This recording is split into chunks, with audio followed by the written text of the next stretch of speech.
À la fête de famille, mes parents m'ont forcé à donner les clés de mon duplex à ma sœur sans emploi devant 30 invités. Quand j'ai refusé, papa m'a giflé si fort qu'une de mes boucles d'oreilles a volé. Je suis sortie, j'ai pris mon téléphone et j'ai appelé. 30 minutes plus tard, une femme est entrée. « Vous avez 5 minutes pour... » a-t-elle dit. Je m'appelle Aveline, et à 32 ans, ma vie a basculé en l'espace de 30 secondes. Lors d'une fête de famille, devant 30 invités, mes propres parents m'ont exigé de donner les clés de mon duplex, un bien que j'avais payé avec mon sang et mes larmes, à ma sœur au chômage. Quand j'ai refusé, mon père m'a giflé. Une gifle si violente qu'une de mes boucles d'oreilles s'est envolée. Je n'ai pas pleuré. Je suis sortie, j'ai pris mon téléphone et j'ai passé un appel. 30 minutes plus tard, une femme est entrée dans le salon. Une femme qui allait changer les règles du jeu, « Vous avez 5 minutes », a-t-elle dit, sa voix tranchante comme l'acier. Mais pour comprendre comment j'en suis arrivée à ce point de rupture, à cette humiliation publique, laissez-moi vous ramener au début de cette soirée maudite. Je conduisais ma vieille Peugeot 208 sur les routes sinueuses qui montent vers les hauteurs du Havre. La brise marine de novembre était si forte qu'elle secouait la voiture, mais elle n'arrivait pas à dissiper le nœud familier qui se serrait dans mon estomac. C'était le 35e anniversaire de ma sœur aînée, Corinne. Et comme pour chaque réunion de famille, je m'y rendais avec le même enthousiasme que si j'allais subir une anesthésie générale. Pourquoi est-ce que je continuais d'y aller? L'espoir. Ce vieil espoir stupide qu'un jour, peut-être, il me verrait. Vraiment. La maison de mes parents dominait la ville, une grande bâtisse bourgeoise en pierre de taille, avec des pelouses manucurées même en novembre. C'était le symbole de la réussite de mon père, Patrice, qui gérait une entreprise de matériaux de construction. Enfin, réussite était un bien grand mot, mais l'apparence était tout. Moi, Aveline, 32 ans, j'étais responsable logistique sur le port du Havre. Un poste à haute responsabilité, stressant, dans un milieu presque exclusivement masculin. J'avais réussi, oui, mais ma réussite, dans cette famille, avait toujours un goût de cendre.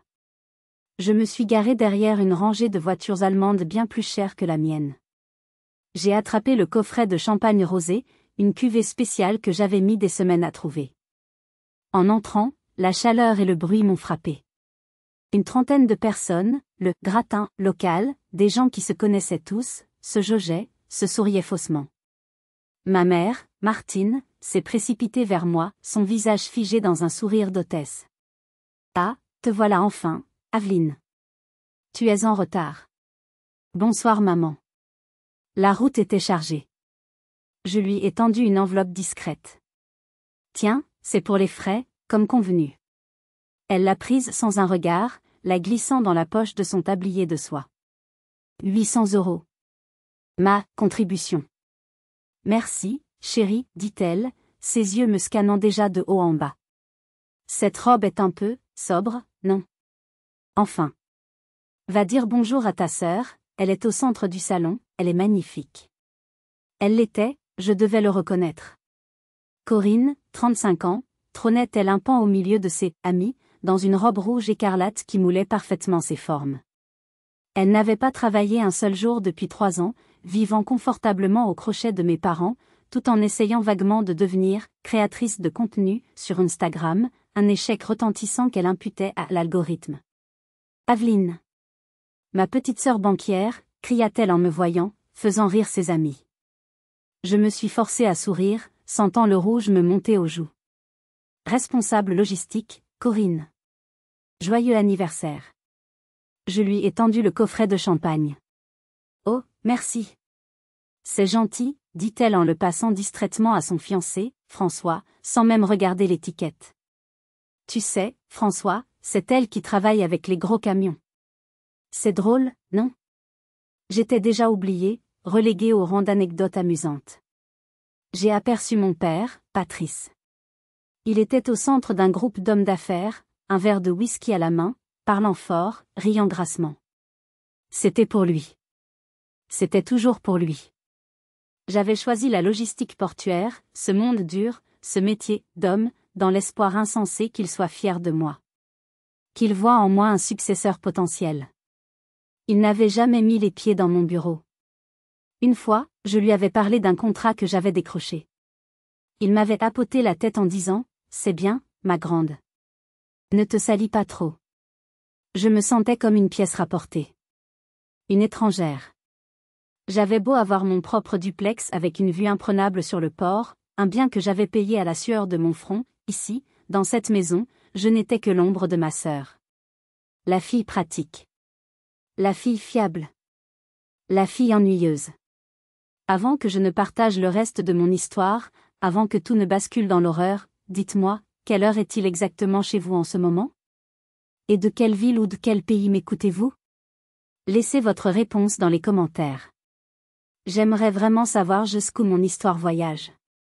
Je me suis frayé un chemin jusqu'au buffet, j'ai pris un verre de vin blanc, celui que j'avais payé, et je me suis préparé à une longue, très longue soirée de sourires forcés. Je ne savais pas que ce mépris habituel n'était que l'apéritif. Le plat principal allait être l'humiliation publique la plus violente de toute ma vie. J'essayais de me fondre dans le décor. C'est un art que j'avais perfectionné au fil des ans. Sourire poliment, hocher la tête, poser des questions vagues sur la météo ou la santé des enfants. Mais ce soir, l'air était différent. Plus lourd. Les invités ne me regardaient pas seulement avec indifférence, mais avec une sorte de pitié insistante, presque condescendante. Ma tante Solange, la sœur de ma mère, une femme qui portait trop de parfums et trop de perles, s'est approchée de moi comme un vautour. Alors, ma petite Aveline, toujours célibataire? Tu sais, à 32 ans, l'horloge tourne, gloussa-t-elle. Je serrai mon verre si fort que mes jointures blanchirent. Je suis très heureuse comme je suis, tante Solange. Mon travail me passionne. Oh, le travail, soupira-t-elle, balayant ma vie d'un revers de main. C'est bien d'avoir de l'argent, bien sûr. Mais regarde Corinne. Elle est si épanouie, si féminine. Elle a trouvé un homme merveilleux, François, qui l'adore. Il va s'occuper d'elle. C'est ça, la vraie réussite d'une femme. L'argent ne fait pas le bonheur, ma chérie. Mon père, entendant la fin de la conversation, s'est approché, un sourire goguenard aux lèvres. Laisse-la, Solange. Elle est trop occupée à être l'homme de la famille. Le groupe autour de lui a explosé de rire. Un rire gras, complice, qui me transperça le cœur. L'homme de la famille. J'ai senti le sang quitter mon visage. Une humiliation. Nette, précise, publique. L'homme de la famille. C'était donc ça. C'était moi, l'homme de la famille, qui avait discrètement payé leur billet d'avion pour leurs vacances à Biarritz l'été dernier, quand l'entreprise de papa battait de l'aile à cause d'une mauvaise conjoncture. C'était moi, l'homme de la famille, qui avait payé les 3000 € du stage de photographie de Corinne, celui qu'elle avait abandonné après seulement 2 jours parce que c'était trop technique. C'était moi, l'homme de la famille, qui avait réglé la facture de réparation de leur voiture le mois dernier, une somme exorbitante qu'ils avaient oubliée. Je me souvenais de l'appel de ma mère, il y a 6 mois. Aveline, chérie, ton père est si stressé. Les affaires sont dures. Une petite aide, juste pour passer le cap. J'avais viré 5000 €. Sans poser de questions. Parce que j'étais la fille fiable. L'homme de la famille. Et maintenant, cet argent, ma sueur, servait à payer cette fête ridicule et les rires de ces gens qui me méprisaient. La colère montait, froide et silencieuse.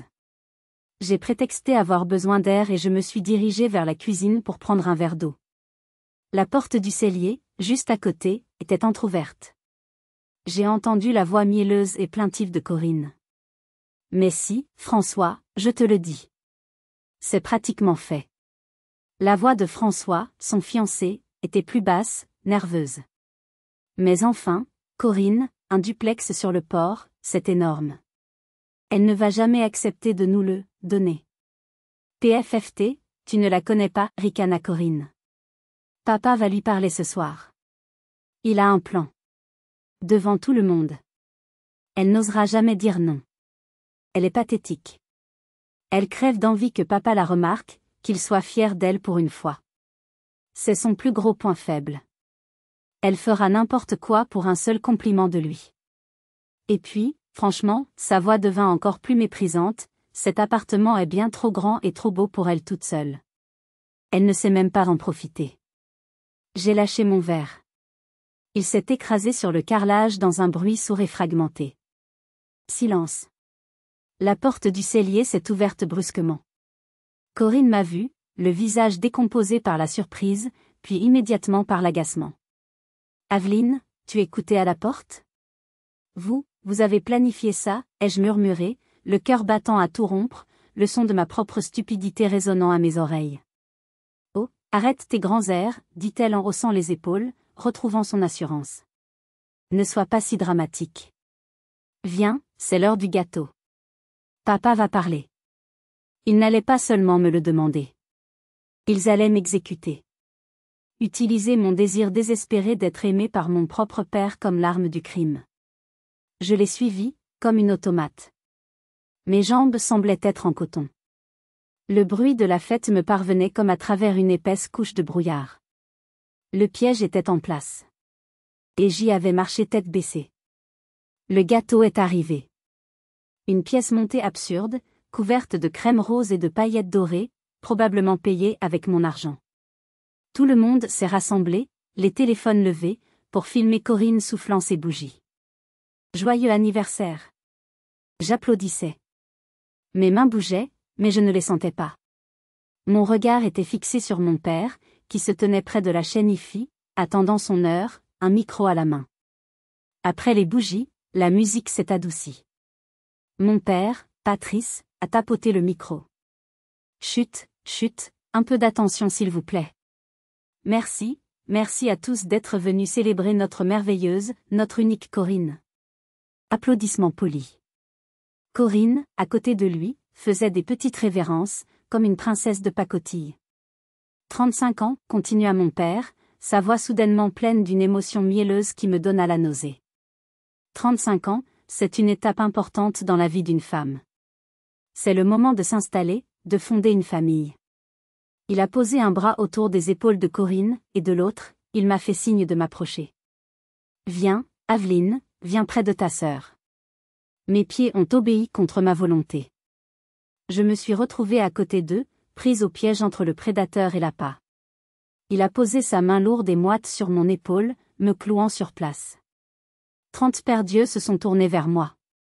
Ce soir, reprit-il, sa voix résonnant dans les haut-parleurs, nous avons un cadeau très spécial pour Corinne et son futur mari, François. Un cadeau qui va vraiment lancer leur vie commune. Je pouvais sentir le regard triomphant de Corinne sur moi, même si je ne la regardais pas, ma fille Aveline, dit-il en me serrant l'épaule, qui a si bien réussi dans son travail, au port. Aveline a toujours été incroyablement généreuse. Elle sait ce que « famille » veut dire. Non, il n'allait pas oser. Et elle sait combien sa sœur et François ont besoin d'un vrai coup de pouce pour démarrer dans la vie, pour avoir un foyer digne de ce nom. Je ne pouvais plus respirer. Je savais ce qui allait arriver. Je voyais le piège se refermer au ralenti. Alors, Aveline a pris une décision magnifique. Elle a décidé d'offrir son magnifique duplex sur le port à Corinne et François comme cadeau de mariage anticipé. Un haut collectif a parcouru la salle. Puis les applaudissements ont éclaté. Fort, assourdissant.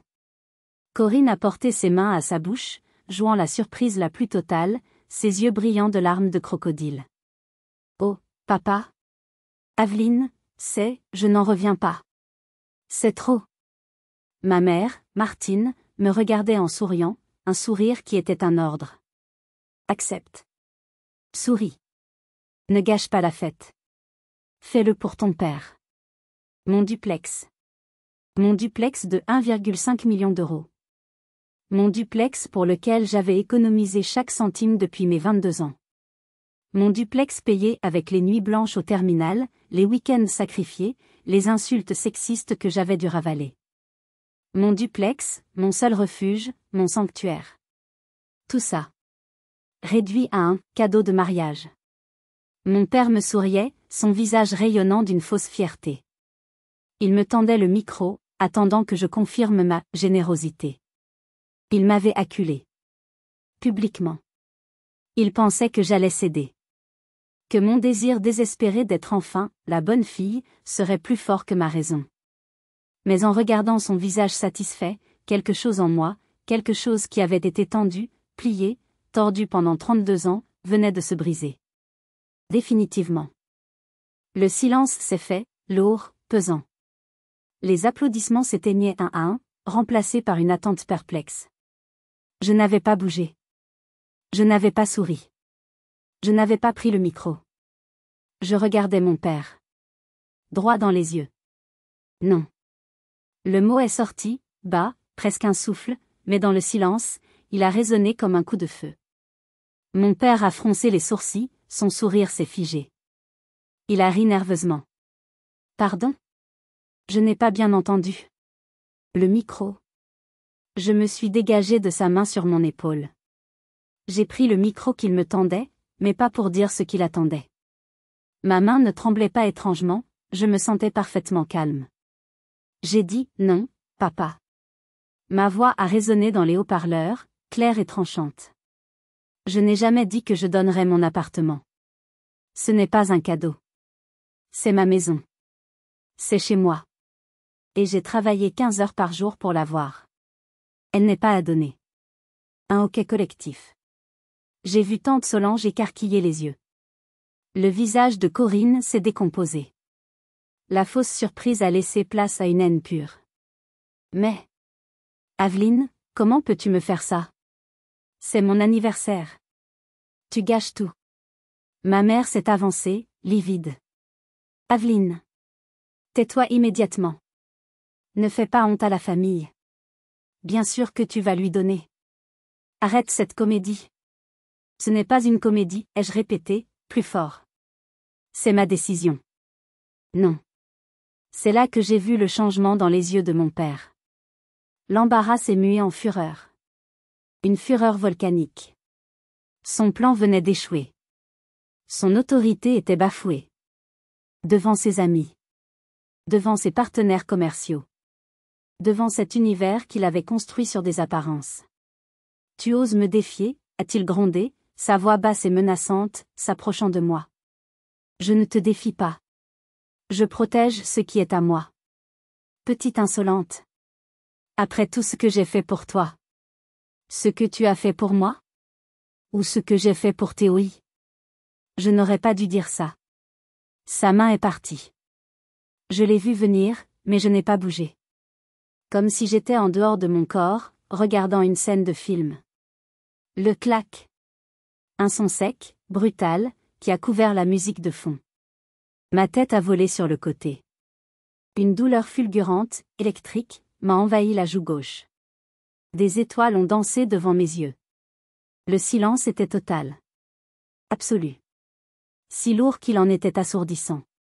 Puis j'ai entendu un petit « ting » métallique sur le sol en marbre, à quelques mètres. Ma boucle d'oreille. Une perle simple, élégante. Un cadeau de ma grand-mère Geneviève pour mes 30 ans. Elle s'était envolée. J'ai levé les yeux, ma joue en feu. 30 visages me regardaient, bouche bée. Au fond de la salle, j'ai vu un jeune homme, un ami de François, tenir son téléphone levé, immobile. L'objectif brillait. La lumière rouge de l'enregistrement était allumée. Ma joue me brûlait, mais mon esprit était étrangement clair. À ce moment précis, humilié, frappé par mon propre père devant 30 personnes, que feriez-vous à ma place? Resteriez-vous pour vous battre? Partiriez-vous en silence? Dites-le-moi honnêtement dans les commentaires. J'ai besoin de savoir ce que vous auriez fait. Cette gifle, elle n'a pas seulement blessé ma joue. Elle a tué l'enfant en moi qui cherchait désespérément son approbation depuis 32 ans. Elle a brisé la dernière chaîne rouillée qui me liait à leur toxicité. Lentement, sans un mot, ignorant les regards, je me suis penchée. J'ai ramassé ma boucle d'oreille sur le sol froid. Je l'ai serrée dans ma main. Je me suis redressée, j'ai regardé Corinne, puis ma mère, et enfin mon père, dont le visage était déformé par une rage qui n'était pas encore retombée.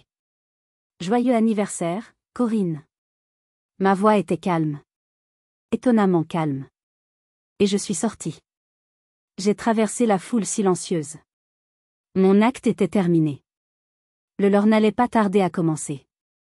J'étais dans le couloir, le marbre froid sous mes pieds nus, car j'avais abandonné mes talons près de la porte. L'adrénaline commençait à retomber, laissant place à une douleur lancinante et pulsatile sur ma joue. J'entendais les murmures confus commencer à s'élever derrière la porte du salon.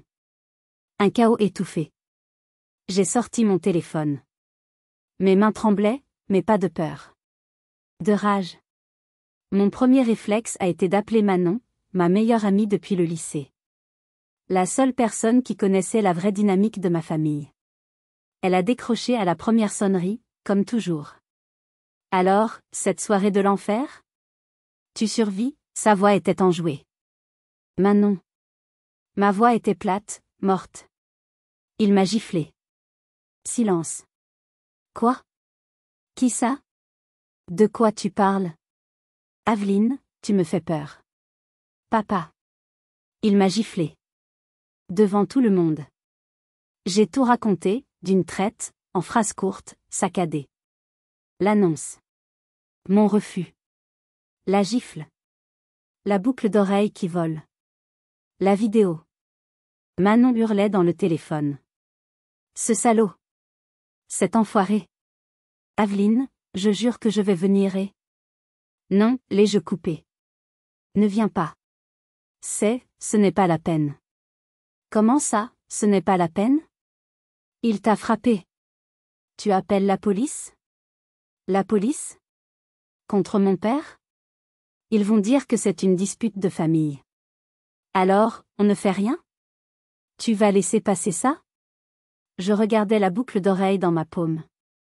La perle irisée. Le cadeau de Geneviève. Attends, dit Manon, sa voix changeant soudainement. Tu portes les boucles d'oreille? Oui, enfin, une. L'autre est dans ma main. Les perles? Celles que Geneviève t'a offertes pour tes 30 ans? Oui.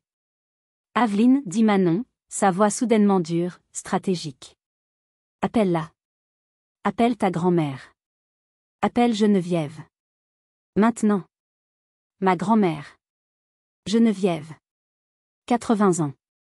La matriarche. La vraie fondatrice de l'entreprise de matériaux que mon père se contentait de gérer avec plus ou moins de succès. Je ne voulais pas l'inquiéter, elle vivait paisiblement sa retraite à Sainte-Adresse, le quartier le plus chic et le plus élevé du Havre. Je ne sais pas, Manon, il est tard. C'est son anniversaire. On s'en fout. C'est l'anniversaire de Corinne, pas le sien. Et il t'a frappé pour de l'argent. Il a littéralement fait voler le cadeau de sa propre mère par terre. Crois-moi, elle voudra savoir. Appelle-la. J'ai raccroché. J'ai regardé mon reflet dans une vitre du couloir. La marque rouge vive de 5 doigts commençait à virer au violet sur ma peau pâle. La rage a monté. Une rage froide, pure, calculatrice. J'ai cherché « grand-mère » dans mes contacts. La ligne a sonné. Une fois. 2 fois. Aveline? Sa voix était claire, vive. Toujours alerte. Grand-mère? J'ai essayé de garder ma voix stable, mais elle s'est brisée sur le dernier mot. Qu'est-ce qu'il y a? Il est presque minuit. Je suis chez papa et maman. Pour l'anniversaire de Corinne. Je sais. Je n'étais pas invitée, comme d'habitude. Ton père n'aime pas que je voie ces fêtes. Grand-mère? Papa, il m'a frappé. Silence. Un silence de mort. Si profond que j'ai cru que la ligne avait coupé. Où es-tu? Sa voix était devenue tranchante comme un rasoir. Dans le couloir, chez eux. Il t'a frappé pourquoi? Il voulait que je donne mon duplex à Corinne. Publiquement. J'ai dit non. Alors il m'a giflé. La boucle d'oreille, dit-elle soudainement, sans que je l'aie mentionnée. Celle que je t'ai offerte. Tu l'as? J'ai été stupéfaite. Comment? Oui. Une est tombée. Je l'ai ramassée. Bien. Rentre dans ce salon. Va dans un coin. Ne dis plus un mot. N'aie pas peur. J'arrive dans 30 minutes. Elle a raccroché. 30 minutes. De Sainte-Adresse au centre du Havre, un samedi soir, c'était rapide. Très rapide. J'ai rajusté mes vêtements. J'ai ouvert la porte du salon. Tous les regards se sont tournés vers moi. Mon père avait l'air furieux. Corinne pleurnichait dans les bras de François. Ma mère me fusillait du regard. J'ai ignoré les chuchotements. Je suis allée me tenir dans un coin, près de la fenêtre, le dos droit, et j'ai attendu. Le compte à rebours avait commencé. Les 30 minutes les plus longues de ma vie. L'ambiance dans le salon était devenue surréaliste. La musique avait été relancée, mais personne ne parlait fort. Les gens étaient groupés, chuchotant, leurs yeux allant de moi, dans mon coin, à mon père, qui buvait un grand verre de whisky d'une traite, le visage fermé. Corinne et ma mère essayaient de faire bonne figure, de rire, de relancer la fête, mais le cœur n'y était plus. La vidéo de la gifle circulait de téléphone en téléphone, comme un virus. Je voyais les gens la regarder, puis lever les yeux vers moi avec un mélange de pitié et de curiosité malsaine. Mon père m'a lancé plusieurs regards noirs, pleins de haine. Il s'attendait probablement à ce que je parte, en larmes. Il s'attendait à ce que je m'effondre. Je n'ai pas bougé. Je suis restée debout, ma joue me lançant, mais mon esprit clair. J'attendais. Puis, exactement 30 minutes après mon appel, la porte d'entrée s'est ouverte à la volée. Elle n'a pas été ouverte doucement. Elle a été poussée avec force. Le silence est tombé d'un seul coup. Si brutalement que c'en était douloureux. Ma grand-mère, Geneviève, est entrée. 80 ans. Un manteau en cachemire beige impeccable, posé sur ses épaules. Ses cheveux argentés relevés en un chignon parfait. Et sa canne. Une canne en bois d'ébène avec un pommeau en argent massif, qui claquait sur le marbre à chacun de ses pas, TAC. Tac. Tac. Elle n'a regardé personne. Ni les invités choqués, ni Corinne, ni ma mère. Elle a traversé la foule, qui s'écartait comme la mer Rouge devant Moïse. Elle est venue droit sur moi. Elle s'est arrêtée à 1 mètre. Elle n'a rien dit. Elle a juste levé une main gantée de cuir fin et a doucement, très doucement, touché ma joue, là où la marque était maintenant d'un violet bleuâtre. Ses yeux, d'un bleu acier, sont devenus froids comme la glace. Elle n'a pas eu besoin de me demander si c'était vrai. Elle le voyait. Puis, elle s'est retournée lentement, faisant face à son fils. Patrice. Sa voix n'était pas forte, mais elle a coupé l'air. Mon père a pâli. Visiblement. Maman, quelle surprise, je ne t'attendais pas. Ce n'est pas ce que tu crois. Explique-moi, dit-elle, sa voix montant d'un cran, pourquoi tu as osé lever la main sur ma petite fille. C'est une affaire de famille, maman. Elle m'a manqué de respect, devant tout le monde. Manqué de respect? Geneviève a ri. Un rire sec, sans joie. Elle t'a manqué de respect en refusant de donner le fruit de son travail à cette chose, dit-elle en désignant Corinne du menton, qui octa, scandalisée. Où est son autre boucle d'oreille? Demanda soudain Geneviève. Patrice cligna des yeux. Quoi? Sa boucle. Je n'en sais rien. Geneviève a levé sa canne et l'a frappée violemment sur le sol en marbre. Le « clac » a fait sursauter tout le monde, y compris moi. Vous avez 5 minutes, a-t-elle annoncé à la salle, sa voix de commandement ne laissant place à aucune discussion. 5 minutes pour trouver cette boucle d'oreille. Martine. Corinne. Vous m'avez l'air de vous ennuyer. À genoux. Cherchez. Si dans 5 minutes, cette perle n'est pas dans ma main, je m'occupe personnellement de tout. Le chronomètre démarre maintenant. Ce qu'ils ne savaient pas, ce qu'aucun d'eux ne savait, c'est que la boucle d'oreille était au chaud, serrée dans le poing fermé au fond de la poche de mon manteau. J'avais menti à ma grand-mère en disant que je l'avais ramassée. Je l'avais rattrapée au vol. La chasse au trésor la plus absurde de l'histoire venait de commencer. Le spectacle était au-delà du pathétique. Il était grotesque.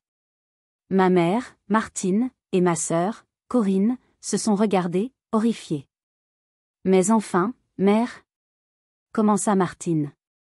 Il vous reste 4 minutes et 50 secondes, coupa Geneviève.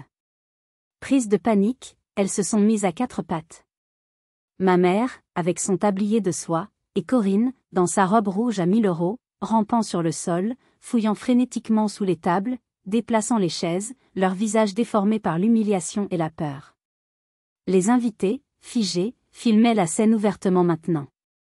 Le choc avait laissé place à une fascination morbide. C'était mieux qu'un film.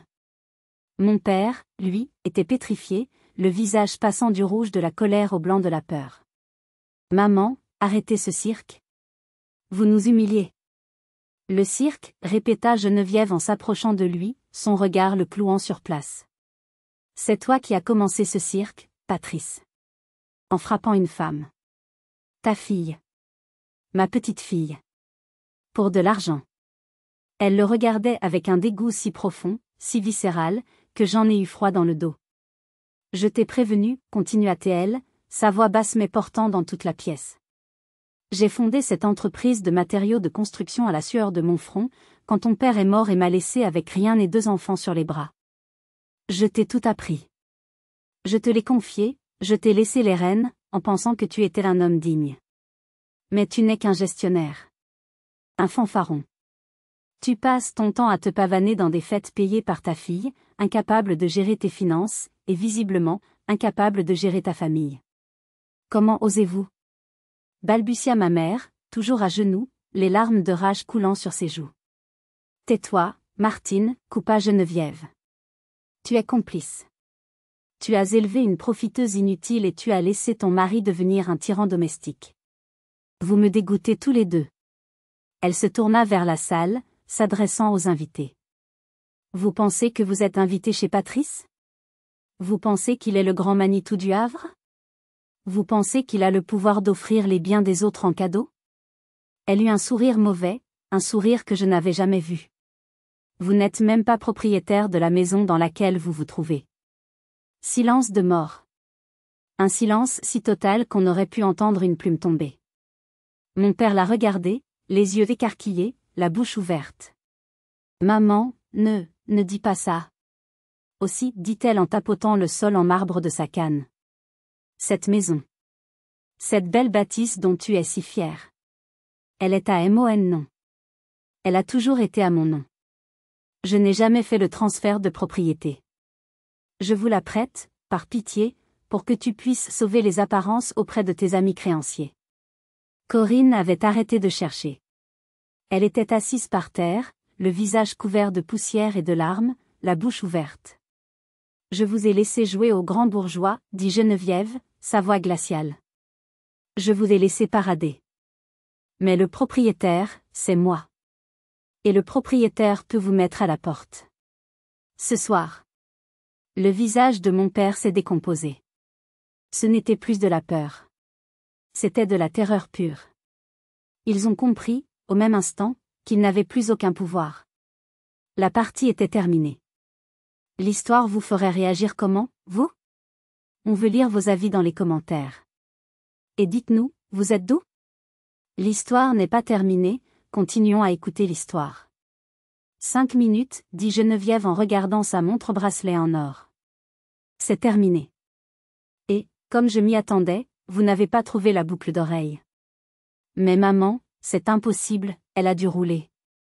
Commença Martine, se relevant péniblement. Peu importe, la coupa ma grand-mère. De toute façon, elle est ici. Elle m'a fait signe de m'approcher. Tremblante, mais me sentant soudain incroyablement forte, je suis sortie de mon coin.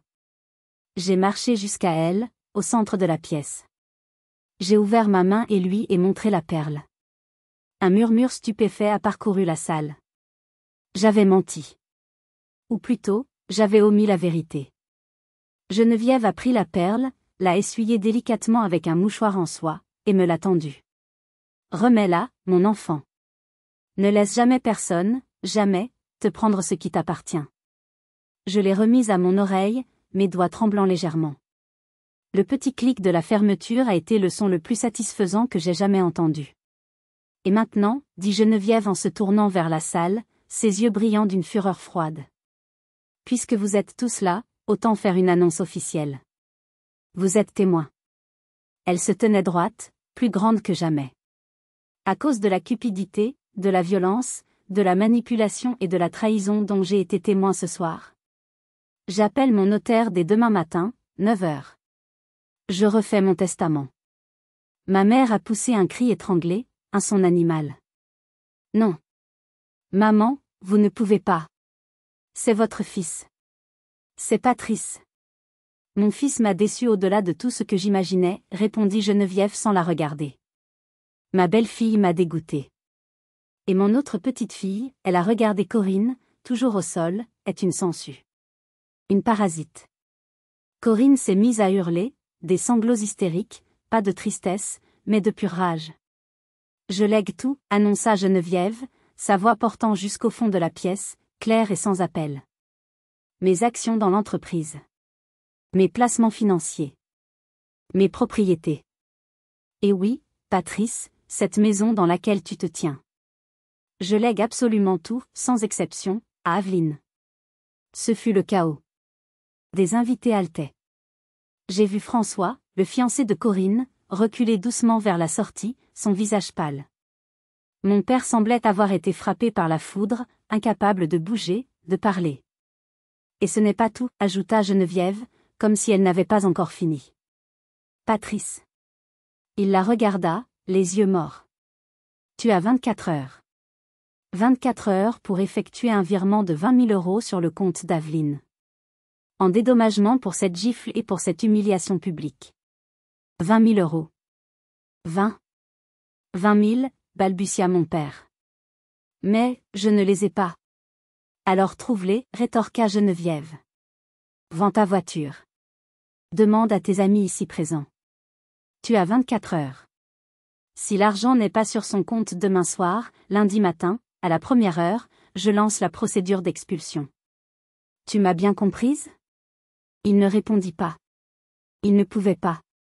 Elle s'est tournée vers moi, ignorant les cris de ma mère et les sanglots de Corinne. Viens, Aveline. Cet endroit est toxique. L'air est vicié. Nous partons. Je l'ai suivie. J'ai marché à côté d'elle. Elle, avec sa canne qui claquait. Moi, avec ma joue violette et mes 2 boucles d'oreilles. Nous avons traversé la foule, et en passant la porte, pour la première fois de la soirée, j'ai enfin pu respirer. Nous n'avons pas dit un mot dans sa voiture, une vieille mais impeccable Mercedes. Elle ne m'a pas posé de questions. Elle a simplement conduit, ses mains gantées de cuir tenant fermement le volant. Elle m'a déposé devant mon duplex, sur le port. En sortant, elle a baissé la vitre. Dors bien, Aveline. Verrouille ta porte. Et ne réponds pas au téléphone ce soir. Ils vont rappeler. Laisse-les mariner dans leur propre venin. Merci, grand-mère, ai-je murmuré. Elle a hoché la tête. Tu es mon sang. Ne l'oublie jamais. Et elle est partie. J'ai suivi son conseil. En entrant dans mon appartement, mon sanctuaire, l'odeur de la mer et du bois ciré m'a accueilli. J'ai enfin laissé mes jambes flancher. Je me suis assise sur le sol de l'entrée pendant ce qui m'a semblé être une heure, juste pour respirer l'air de chez moi. Mon chez moi. Puis mon téléphone, que j'avais mis en mode silencieux, a commencé à vibrer sur la table basse. Sans arrêt. Je l'ai regardé. J'étais inondée de notifications. Messages, alertes Facebook, notifications WhatsApp. J'ai ouvert le premier lien. C'était la vidéo. La vidéo de la gifle. L'ami de François l'avait mise en ligne, pas seulement en direct, mais en publication. Elle était devenue virale.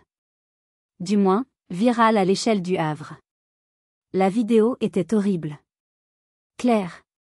On voyait l'annonce de mon père, mon nom fatidique, la fureur sur son visage, et le clac de la gifle. On entendait le choc des invités. Puis la vidéo s'arrêtait. En dessous, des centaines de commentaires. Patrice Lemaire ? Le patron de Lemaire Matériaux ? Quel monstre ! J'annule ma commande de gravier chez eux dès lundi. Je ne veux pas traiter avec un homme qui frappe sa fille. Pauvre Aveline. J'ai fait mes études avec elle. Elle a toujours été si travailleuse. Tout mon soutien. Et la Corinne, toujours la même profiteuse. Elle n'a que ce qu'elle mérite. Bien fait pour elle. Le Havre n'est pas Paris. C'est une grande ville, mais tout le monde se connaît. La réputation de mon père, construite sur des décennies d'apparence et de poignées de main, était en train de s'effondrer en temps réel. Puis un message de Manon est arrivé. Tu ne devineras jamais. C'est officiel. François vient d'annuler le mariage. Il a envoyé un message groupé à ses amis. Il dit qu'il ne peut pas s'associer à cette famille toxique et financièrement instable. Sa famille à lui, une vieille famille très respectée du Havre, lui a donné un ultimatum. Il l'a largué. Par SMS. Une partie de moi aurait dû ressentir de la pitié. Je n'ai rien ressenti. Absolument rien. Le téléphone s'est mis à sonner. Un numéro que je ne connaissais pas. J'ai décroché, par curiosité morbide. Tu as tout gâché. C'était Corinne, hystérique, depuis le téléphone d'un invité. Tu as détruit ma vie. C'est de ta faute. Tout est de ta faute. François m'a quitté. On est ruiné. Je te hais. Elle n'avait rien compris. Elle ne comprendrait jamais. Adieu, Corinne, ai-je dit calmement, avant de raccrocher. J'ai bloqué son numéro. J'ai bloqué le numéro de ma mère. J'ai bloqué celui de mon père. Le silence enfin. Mais il a été de courte durée. L'interphone a sonné. Une sonnerie longue, désespérée, insistante. J'ai regardé la petite caméra de surveillance. C'était eux. Mes parents. Debout sous la pluie fine du Havre, qui avait commencé à tomber. Sans parapluie, l'air pitoyable, ruisselant, regardant mon objectif. Ils avaient l'air pitoyable. Vraiment. Mon père, l'homme qui m'avait frappé avec une telle fureur 2 heures plus tôt, avait les épaules voûtées. Ses cheveux, d'habitude si bien coiffés, étaient plaqués sur son crâne par la pluie. Ma mère pleurait, son maquillage coulant en traînées noires sur ses joues, son beau chignon défait. Ils avaient dû conduire comme des fous depuis chez eux, probablement après avoir vu les notifications, les messages, les appels de clients furieux. Une partie de moi, l'ancienne Aveline, celle qui avait passé sa vie à chercher leur approbation, a eu envie d'appuyer sur le bouton pour leur ouvrir. Par pitié. Par habitude. Mais l'image de la main de mon père s'abattant sur ma joue est revenue, claire comme du cristal. Le son de Corinne ricanant dans la cuisine est revenu. J'ai appuyé sur le bouton du micro. Qu'est-ce que vous voulez ? Ma voix était ferme, sans inflexion. La voix de ma mère a retenti, déformée par l'interphone et les sanglots. Aveline, chérie, ouvre-nous. S'il te plaît. Il pleut. On doit te parler. C'est un terrible malentendu. Un malentendu ? Quoi, exactement ? La gifle ? Ou le plan pour voler mon appartement ? Aveline, commença mon père, sa voix rauque, méconnaissable. Nous sommes désolés. Ta mère et moi, nous avons fait une erreur. Nous étions sous pression. L'anniversaire, le stress. Désolé. Le mot sonnait creux. Vide. Vous êtes désolé, ai-je demandé, la main toujours sur le bouton, regardant leur visage déformé sur le petit écran. Oui, oui, dit ma mère, se rapprochant de la caméra, ses yeux suppliants. Nous te demandons pardon. Nous t'aimons, tu es notre fille. Vous m'aimez ? J'ai presque ri. Un rire sec, sans joie. Vous êtes désolé parce que vous m'avez humilié devant 30 personnes ? Vous êtes désolé parce que mon père m'a frappé ? Ou vous êtes désolé parce que grand-mère vous a coupé les vivres ? Silence. Un silence qui en disait plus long que tous les mots. Vous n'êtes pas désolé pour la gifle, ai-je continué, la vérité me frappant avec une force incroyable. Vous êtes désolé pour les 20 000 €. Vous êtes désolé pour l'héritage. Vous êtes désolé parce que vous allez perdre la maison. Vous êtes désolé parce que la vidéo est en ligne et que vos amis vous tournent le dos. Ce n'est pas vrai, cria ma mère. Nous sommes ta famille. Comment peux-tu être si cruel ? Moi, cruel ? J'ai senti la rage monter, une rage juste cette fois. Vous avez comploté pour me voler. Vous m'avez tendu un piège. Et quand j'ai refusé, il m'a frappé. Et vous l'avez laissé faire. Vous n'êtes pas ma famille. Pas ce soir. Aveline, s'il te plaît, supplia mon père. Ne fais pas ça. Pense à tout ce que nous avons fait pour toi. Ta grand-mère, elle est vieille, elle ne sait pas ce qu'elle dit. Elle sait exactement ce qu'elle dit. C'est vous qui ne saviez pas ce que vous faisiez. Ou plutôt si, vous le saviez très bien. J'ai relâché le bouton. Il a appuyé à nouveau, frénétiquement, le son de la sonnerie strident dans mon appartement silencieux. J'ai regardé leur visage une dernière fois. C'est fini, ai-je dit, plus pour moi-même que pour eux. J'ai coupé l'interphone. J'ai coupé le son.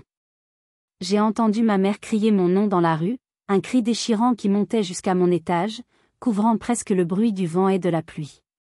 Pour la première fois de ma vie, je n'ai ressenti aucune culpabilité. Je suis allée dans ma salle de bain, j'ai nettoyé mon visage, j'ai mis une poche de glace sur ma joue endolorie, et je suis allée me coucher. Je me sentais légère. Je me sentais libre. 3 mois ont passé. Le Havre était entré dans le cœur de l'hiver, un hiver gris, pluvieux, mais pour moi, c'était le printemps. Je me tenais sur le balcon de mon duplex, un samedi matin. L'air du port était vif, salé. Il avait une odeur de liberté, de possibilité. En bas, les porte-conteneurs géants étaient manœuvrés avec une précision millimétrique. Mon monde. Sur mon bureau, à l'intérieur, se trouvait un nouveau trophée en verre, à côté d'une plaque gravée en laiton, Aveline Lemaire, directrice des opérations portuaires. J'avais obtenu la promotion. Après le scandale, mon patron m'avait convoqué. J'avais eu peur que la mauvaise publicité de ma famille ne me nuise. Il m'avait regardé et avait dit, Aveline, ce qui se passe dans votre famille ne me regarde pas. Mais la façon dont vous avez géré la pression ce soir-là, et la façon dont vous êtes venu travailler le lundi suivant, la tête haute, ça me regarde. Le poste est à vous. Ma vie avait changé. Radicalement. Je ne travaillais plus 70 heures par semaine pour prouver quelque chose à un fantôme. Je travaillais 50 heures, mais plus intelligemment, avec plus d'autorité. Le week-end, je ne répondais plus aux appels désespérés de ma famille, qui avait essayé de me joindre via des numéros inconnus pendant des semaines. À la place, je m'étais inscrite à un club de voile. J'apprenais à naviguer. Moi, la fille de la logistique, la reine des plannings et des conteneurs, je découvrais enfin la mer que je côtoyais tous les jours sans jamais la toucher. J'avais trouvé une joie, simple, pure, qui n'avait rien à voir avec le succès ou l'argent. C'était le vent, le sel, et le contrôle de mon propre bateau. Les nouvelles de ma famille m'arrivaient par bribes, via Manon, qui avait gardé quelques contacts. Les 20 000 € avaient été payés. Le virement était arrivé sur mon compte le lendemain de la fête, à 17h01. La peur de l'expulsion avait été plus forte que l'orgueil de mon père. L'entreprise Patrice Lemaire Matériaux était en grande difficulté. Après le scandale, plusieurs gros clients s'étaient retirés. La vidéo avait fait le tour des cercles d'affaires. Personne ne voulait traiter avec un homme imprévisible, violent, et qui n'était pas le vrai propriétaire de ses actifs. Ma grand-mère Geneviève avait placé un de ses comptables pour surveiller les comptes de prêt. Mon père n'était plus qu'un manager de façade, prisonnier dans sa propre entreprise, dans sa propre maison. Corinne était un désastre. Sans François, sans argent, et sans la perspective de l'héritage, elle était tombée dans une profonde dépression. Elle avait dû vendre sa voiture de luxe, ses sacs de marque. Elle était, pour la première fois de sa vie, confrontée à la réalité. Apparemment, elle avait commencé à chercher un vrai travail. Je n'ai ressenti aucune joie en apprenant cela. Juste, une triste justice. Une conclusion logique à des années de mauvais choix, d'arrogance et d'égoïsme. Ils avaient semé le vent, ils récoltaient la tempête. Mon téléphone était silencieux. Plus d'appels toxiques. Plus de demandes d'argent voilé. Plus de culpabilisation. Le fardeau que j'avais porté pendant 32 ans, le fardeau invisible d'essayer de gagner l'approbation de gens qui ne me respectaient pas, avait disparu. Mon ancienne famille était morte. Mais une nouvelle, une vraie, était née. Ma nouvelle famille était petite, mais elle était en or massif. Il y avait Manon, mon amie infaillible, avec qui je dînais tous les vendredis, et avec qui je prévoyais maintenant de partir en vacances en Grèce. Il y avait mes collègues du port, qui me respectaient pour mes compétences et mon leadership, pas pour mon chéquier ou mon nom de famille. Et il y avait Geneviève, ma grand-mère. Nous déjeunions ensemble tous les dimanches, chez elle, à Sainte-Adresse. La vue de sa villa était encore plus belle que celle de mon duplex. Elle m'avait officiellement désignée comme son unique héritière et successeur à la tête de l'empire financier qu'elle avait bâti. Non pas pour l'argent, Aveline, m'avait-elle dit la semaine dernière, en sirotant son thé, ses yeux bleus vifs pétillants. L'argent est un outil, rien de plus. Je te le lègue pour la responsabilité. Pour que tu protèges ce que j'ai construit, et pour que tu le fasses grandir. Et surtout, pour que tu ne laisses jamais personne te dire ce que tu vaux. Lors d'un de ces déjeuners, je lui avais enfin posé la question qui me brûlait les lèvres. Grand-mère, comment savais-tu, pour la boucle d'oreille? Elle a souri, un vrai sourire cette fois, plein de malice.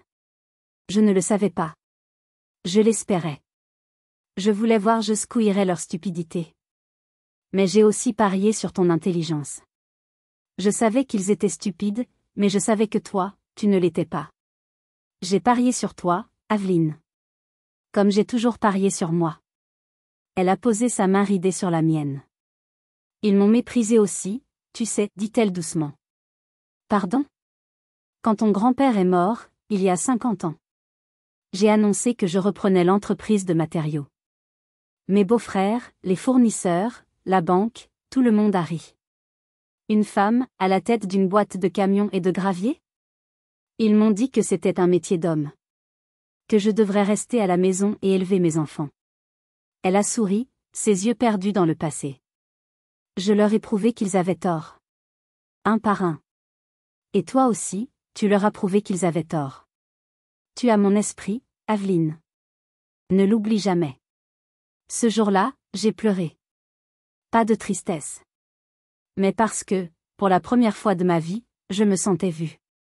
Reconnue. Aimée pour exactement ce que j'étais. Cette épreuve horrible m'a appris des leçons que je n'oublierai jamais. La première, c'est que les frontières personnelles sont sacrées. Personne, pas même un père ou une mère, n'a le droit de les franchir par la force, la manipulation ou le chantage émotionnel. La deuxième, c'est que la vraie famille, ce ne sont pas les liens du sang. Ce sont les liens du respect. La vraie famille, ce sont ceux qui vous élèvent, pas ceux qui vous rabaissent pour se sentir mieux. C'est ceux qui vous défendent, pas ceux qui vous sacrifient. Et enfin, la leçon la plus importante, vous devez être la première personne à reconnaître votre propre valeur. N'attendez pas l'approbation de ceux qui sont aveuglés par leur propre jalousie ou leur propre échec. Aujourd'hui, je regarde le port depuis mon balcon. Mon duplex. Mon sanctuaire. J'ai 2 boucles d'oreilles en perles, identiques. Geneviève m'a offert une nouvelle paire. Pour la symétrie, a-t-elle dit. Je suis forte. Je suis indépendante. Je suis directrice des opérations. Et je suis en paix. Merci d'avoir écouté mon histoire jusqu'au bout. C'était difficile de partager cela, mais je sais que je ne suis pas seule à avoir vécu ce genre de drame familial, de trahison financière ou émotionnelle. Avez-vous déjà dû faire un choix impossible concernant votre famille pour vous protéger? Avez-vous déjà été confronté à une injustice de la part de vos proches? Partagez vos expériences et vos pensées dans les commentaires ci-dessous. Votre histoire compte. Si mon parcours vous a touché, si vous croyez à la justice et à la force de se reconstruire, n'oubliez pas de cliquer sur « J'aime », de vous abonner à la chaîne et de cliquer sur la cloche pour ne manquer aucune de nos prochaines histoires. Votre soutien m'est incroyablement précieux. Prenez soin de vous.